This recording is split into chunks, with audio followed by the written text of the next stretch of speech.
को जय हिंद। आज मैं फिर से आपके लिए एक धमाकेदार वीडियो लाया हूं, जिसे आप पूरा देखने के बाद कहोगे कि हाँ, ये सच में अच्छी वीडियो है। वैदिक सभ्यता पर आधारित इसमें संपूर्ण प्रश्न एकत्रित किए गए हैं।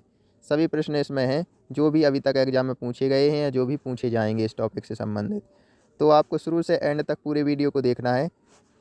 इसे आप ऑडियो के रूप में भी सुन सकते हो, लीड या ईयरफोन यूज करके, ब्लूटूथ वाली लीड यूज करके, कुछ भी आप कैसे भी सुन सकते हो इसको, या देख के सुनोगे तो और बढ़िया है। यदि लीड लगा के सुनते हो तो आपका पूरा ध्यान इसी पर रहेगा, जिससे कि आपको जल्दी याद हो जाएगा। हमारा पहला प्रश्न दिया हुआ है, वैदिक सभ्यता के दूसरे नाम क्या है। वैदिक सभ्यता को और किस सभ्यता के नाम से जाना जाता है? तो वैदिक सभ्यता को आर्य सभ्यता या वैदिक काल के नाम से भी जाना जाता है। तो वैदिक सभ्यता को किस नाम से जाना जाता है? आर्य सभ्यता और वैदिक काल के नाम से जाना जाता है। वैदिक सभ्यता का मुख्य स्रोत है, वैदिक सभ्यता का मुख्य स्रोत वेद है। क्या है? वैदिक सभ्यता का मुख्य स्रोत क्या है? तो वेद है। वैदिक सभ्यता का मुख्य स्रोत क्या है? तो वेद है। वैदिक काल माना जाता है, वैदिक काल 1500 ईसा पूर्व से 600 ईसा पूर्व तक माना जाता है। वैदिक काल 1500 ईसा पूर्व से 600 ईसा पूर्व के बीच माना जाता है। वैदिक काल का विभाजन, वैदिक काल को कितने भागों में बांटा गया? तो वैदिक काल को वैदिक काल और उत्तर वैदिक काल दो भागों में बांटा गया है। वैदिक काल को विभाजन किया गया है ऋग्वैदिक काल और उत्तर वैदिक काल में। ऋग्वैदिक काल माना जाता है, ऋग्वैदिक काल माना जाता है 1500 ईसा पूर्व से 1000 ईसा पूर्व तक, 1500 ईसा पूर्व से 1000 ईसा पूर्व तक। उत्तर वैदिक काल माना जाता है, तो उत्तर वैदिक काल हमारा माना जाता है 1000 ईसा पूर्व से 600 ईसा पूर्व तक। उत्तर वैदिक काल मानते हैं हम 1000 ईसा पूर्व से 600 ईसा पूर्व तक। ऋग्वैदिक काल की जानकारी मिलती है, तो ऋग्वैदिक काल की जानकारी हमें ऋग्वेद से मिलती है। किस वेद से प्राप्त होती है? ऋग्वेद से प्राप्त हुई है। वेद हमारे कितने हैं? वेद हमारे 4 हैं, ऋग्वेद, सामवेद, अथर्ववेद, इस प्रकार हमारे 4 वेद हैं। उत्तर वैदिक काल की जानकारी मिलती है, उत्तर वैदिक काल की जानकारी मिलती है यजुर्वेद, सामवेद और अथर्ववेद से, यजुर्वेद, सामवेद और अथर्ववेद से। आर्यों का आगमन भारत में कब हुआ था? तो आर्यों का आगमन भारत में वैदिक काल में हुआ था। आर्यों का आगमन भारत में कब हुआ था? तो वैदिक काल में हुआ था। आर्य का अर्थ क्या होता है? आर्य का अर्थ होता है श्रेष्ठ। आर्य का अर्थ क्या होता है? आर्य का अर्थ होता है श्रेष्ठ। आर्य शब्द का अर्थ होता है श्रेष्ठ। आर्य किस भाषा का शब्द है? तो आर्य संस्कृत भाषा का शब्द है। आर्य किस भाषा का शब्द है? तो आर्य संस्कृत भाषा का शब्द है। आर्य सबसे पहले आकर बसे थे, तो आर्य सबसे पहले आकर पंजाब एवं अफगानिस्तान में बसे थे। आर्य सबसे पहले आकर पंजाब एवं अफगानिस्तान में बसे थे। आर्यों की भाषा थी, आर्यों की भाषा थी संस्कृत। आर्यों की क्या भाषा थी? तो आर्यों की भाषा थी संस्कृत। आर्य सभ्यता थी, आर्य सभ्यता थी एक ग्रामीण सभ्यता। आर्य सभ्यता कौन सी सभ्यता थी? तो एक ग्रामीण सभ्यता थी। सिंधु घाटी सभ्यता क्या थी? एक नगरीय या शहरी सभ्यता थी। सिंधु घाटी सभ्यता एक नगरीय और शहरी सभ्यता थी। सिंधु घाटी सभ्यता कैसी सभ्यता थी? नगरीय और शहरी सभ्यता थी। लेकिन आर्य सभ्यता है जो एक ग्रामीण सभ्यता है। कौन सी सभ्यता है? एक ग्रामीण सभ्यता है, ग्रामीण सभ्यता थी। मैक्स मूलर के अनुसार आर्य आए थे। आर्य, मैक्स मूलर के अनुसार आर्य कहाँ से आए थे? तो मैक्स मूलर के अनुसार आर्य मध्य एशिया से आए थे, जो कि सर्व विद्वानों के अर्थात मान्य है कि मध्य एशिया से ही आर्य आए थे। आर्य कहाँ से आए थे? तो मध्य एशिया से आए थे। ये आपको टिक लगानी है। दयानंद सरस्वती के अनुसार आर्य आए थे, तो इनके अनुसार भी पूछा गया है पेपरों में कि दयानंद सरस्वती के अनुसार आर्य आए थे तो तिब्बत से आए थे। दयानंद सरस्वती के अनुसार आर्य कहाँ से आए थे? तो तिब्बत से आए थे। बाल गंगाधर तिलक के अनुसार आर्य कहाँ से आए थे? तो उत्तरी ध्रुव से आए थे। बाल गंगाधर के तिलक के अनुसार आर्य कहाँ से आए थे? उत्तरी ध्रुव से आए थे। ये पूछे गए हैं प्रश्न, इसलिए मैंने इस वीडियो में डाल दिए। वेदों की संख्या कितनी है? वेदों की संख्या है 4। कौन कौन से वेद हैं? ऋग्वेद, यजुर्वेद, अथर्ववेद और सामवेद। ऋग्वेद, यजुर्वेद, अथर्ववेद और सामवेद।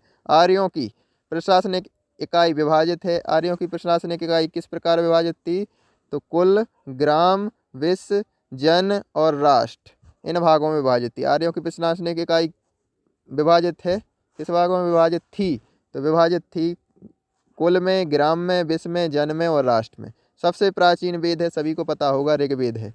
कौन सा वेद है? सबसे प्राचीन वेद ऋग्वेद है। ऋग्वेद में कितने मंडल हैं? तो ऋग्वेद में सिर्फ 10 मंडल हैं। ऋग्वेद में कितने मंडल हैं? तो ऋग्वेद में 10 मंडल हैं। ऋग्वेद में कितनी ऋचाएँ हैं? तो ऋग्वेद में 10,462 ऋचाएँ। ऋग्वेद में कितनी ऋचाएँ? 10,462 ऋचाएँ। ऋग्वेद में कितने सूक्त हैं? ऋग्वेद में कितने सूक्त हैं? तो ऋग्वेद में 1028 सूक्त हैं। ऋग्वेद में कितने सूक्त हैं? तो ऋग्वेद में 1028 सूक्त हैं। ऋग्वेद के किस मंडल में गायत्री मंत्र है? तो ये प्रश्न पूछा गया है, इंपॉर्टेंट है। ऋग्वेद के किस मंडल में गायत्री मंत्र है? तो तीसरे मंडल में गायत्री मंत्र है। ऋग्वेद के किस मंडल में गायत्री मंत्र है? तो तीसरे मंडल में गायत्री मंत्र है। ऋग्वेद में कितने संचय है? या ऋग्वेद में किसका संचय है? तो ऋग्वेद में स्रोतों और प्रार्थनाओं का संचय है। ऋग्वेद में किसका संचय है? तो स्रोतों और प्रार्थनाओं का संचय है। ऋग्वेद में कुल मंत्रों की संख्या है, ऋग्वेद में मंत्रों की संख्या है 10,580 मंत्र हैं। ऋग्वेद में कुल कितने मंत्र हैं? तो 10,580 मंत्र हैं। ऋग्वेद में मूल मंत्रों की संख्या कितनी है? ऋग्वेद में मूल मंत्र हैं जो उनकी संख्या कितनी है? मूल मंत्र पूछा जाए जब, तो आपको बताना 10,462 मूल मंत्र हैं। ऋग्वेद में मूल मंत्रों की संख्या कितनी है? 10,462 मूल मंत्र हैं। दोहराए गए मंत्रों की संख्या है ऋग्वेद में दोहराए गए मंत्रों की संख्या कितनी है? तो 108 मंत्रों को ऋग्वेद में दोबारा कहा गया है, यानी दोहराया गया है। बलिदान विधि का उल्लेख मिलता है, विधि का उल्लेख कहाँ मिलता है? तो यजुर्वेद में मिलता है। बलिदान विधि का उल्लेख कहाँ मिलता है? तो यजुर्वेद में मिलता है। यज्ञों के नियमों एवं विधि विधान का वर्णन मिलता है, यज्ञों के नियमों एवं विधि विधान का वर्णन मिलता है तो यजुर्वेद में मिलता है। यज्ञों के नियमों एवं विधि विधान का वर्णन यजुर्वेद में मिलता है। कहाँ पर मिलता है? यजुर्वेद में मिलता है। भारतीय संगीत का जनक कहते हैं, भारतीय संगीत के जनक किसको कहते हैं? तो सामवेद को कहते हैं। भारतीय संगीत का जनक किसे कहा जाता है? तो सामवेद को कहा जाता है। साम का अर्थ क्या होता है? तो साम का अर्थ होता है गान। साम का अर्थ क्या होता है? तो साम का अर्थ होता है गान। संगीतमय स्रोत का वर्णन है, संगीतमय स्रोत का वर्णन, संगीतमय स्रोत का वर्णन है तो सामवेद में संगीतमय स्रोत मिलता है। संगीतमय स्रोत कहाँ से मिलता है? तो सामवेद से मिलता है। अर्थवेद के रचयिता हैं, अर्थवेद के रचयिता कौन है? तो अर्थव ऋषि हैं, अर्थवा ऋषि हैं जो वे अर्थवेद के रचयिता है। अर्थवा ऋषि कौन है? जो अर्थवेद के रचयिता है। अर्थवेद में कुल मंत्र हैं तो अर्थवेद में 731 मंत्र हैं। अर्थवेद में कुल कितने मंत्र हैं? तो 731 मंत्र हैं। अर्थवेद में कुल कितने मंत्र हैं? तो 731 मंत्र हैं। अर्थवेद में कितने पद हैं? तो अर्थवेद में 6000 पद हैं। अर्थवेद में कितने पद हैं? तो 6000 पद हैं अर्थवेद में। चिकित्सा तंत्र मंत्र और वशीकरण संबंध है, वशीकरण का संबंध है। चिकित्सा तंत्र मंत्र और वशीकरण का संबंध है। वशीकरण का संबंध किस वेद से है? तो अर्थवेद से ही वशीकरण का संबंध है और चिकित्सा तंत्र मंत्र का संबंध भी अर्थवेद से ही है। पुराणों की संख्या, तो पुराणों की संख्या है 18। पुराणों की संख्या कितनी है? तो पुराणों की संख्या है 18। उपनिषदों की संख्या कितनी है? तो उपनिषदों की संख्या है 108। उपनिषदों की संख्या कितनी है? 108।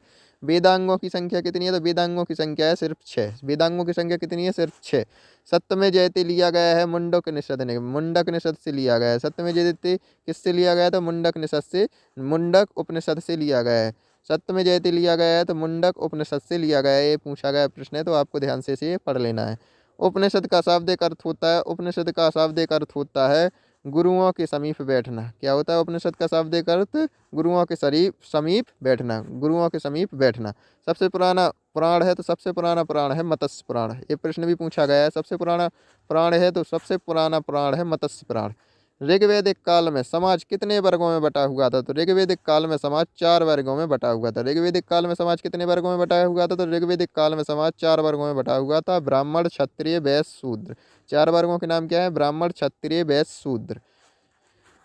ऋग्वैदिक काल में वर्ण किस आधार पर निर्धारित थे? वर्ण मतलब जाति को किस आधार पर निर्धारित किया जाता है? तो वर्ण व्यवस्था पेशे के आधार पर निर्धारित थी, पैसा के आधार पर निर्धारित, पेशा के, आप कौन सा काम करते हो तो आपकी जाति भी वही होगी। जिन भाइयों ने अभी तक हमारे चैनल को सब्सक्राइब नहीं किया तो सब्सक्राइब कर लें, लाइक नहीं किया है तो लाइक कर दें और इसे अधिक से अधिक शेयर करेंगे जिससे कि हर जगह यह फैल जाए, वायरल हो जाए। आइए तो हम और भी समझ लेते हैं आगे के प्रश्न। आर्यों के सबसे प्रिय देवता थे तो आर्यों के सबसे प्रिय देवता इंद्र थे। आर्यों के सबसे प्रिय देवता कौन थे? तो आर्यों के सबसे प्रिय देवता इंद्र थे। आर्यों के सबसे प्रिय देवता कौन थे? तो इंद्र थे। युद्ध और वर्षा के देवता माना जाता है, युद्ध और वर्षा का देवता किसे माना जाता है? तो इंद्र को युद्ध और वर्षा का देवता माना जाता है। युद्ध और वर्षा का देवता माना जाता है तो इंद्र को युद्ध और वर्षा का देवता माना जाता है। इंद्र को पुरंदर भी कहते हैं। इंद्र को क्या कहा जाता है? पुरंदर भी कहा जाता है। वायु के देवता थे, वायु के देवता थे वरुण। वायु के देवता किसे मानते हैं? तो वरुण। आग के देवता किसे कहते हैं? आग के देवता अग्नि को कहते हैं। आग के देवता थे अग्नि थी। आग के देवता कौन थे? अग्नि। जंगल के देवता थे सोम।